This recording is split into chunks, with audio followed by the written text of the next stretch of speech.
hili bongo in simple terms, in simple words, hata kina mama vizuri pia mko hapa, kwa sababu sasa hizi kuna ugonjwa the last 6 years kuna research imetoka ya virtual autism. Virtual autism, what does it mean? Below 5 years, watoto wa chini ya miaka 5, subhanallah, ikiwa yuwatumia simu kwa masaa 2 kila siku, yuwapata autism. Na ni research na ya happen kwa general. Kuna watoto waletwa speech achelewa kusema, kwa miaka 3-4 amechelewa. Ikiangaliwa history from both families and all that, kisha uangalie history ya ule mtoto, yuaikewa screen mama, kwa sababu screen yatusaidia. Kweli uongo? Ukimweka 2-3 year old umwashie TV Cocomelon and all that, wewe utapika, ufua, usafishe, ulale, uamke, ukaangalia kwenye screen.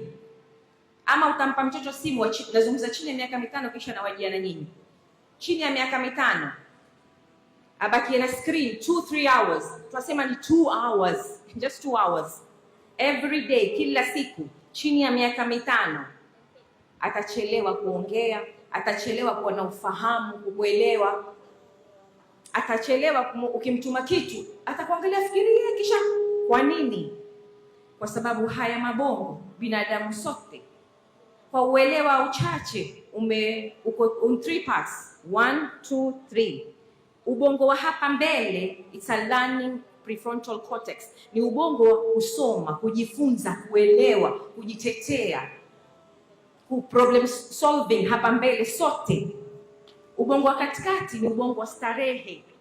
Ubongo wa nyuma ni locomotion, ninapotembea mimi, ninavyoongea, mnavyoniangalia, mkigongwa hapa ndo pale mtu yuanguka.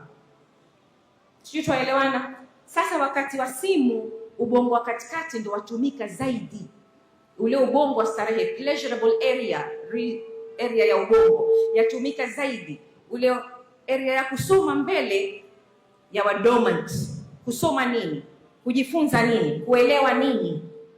Kale nikatotoka 5 years kataka kusemeshwa, kasikia sauti, kaelewe ile lugha ya pale, ajue colors, ajue dini na vitu kama hizo, lakini tumweka kwenye simu.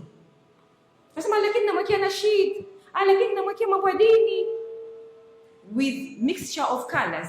Mtoto akili, neurotransmitters za bongo za ruka, ndio anapoinuka you scream, ajipige pige, kwa sababu ubongo wa katikati umechukua muda mwingi kwenye screen, TV ama simu.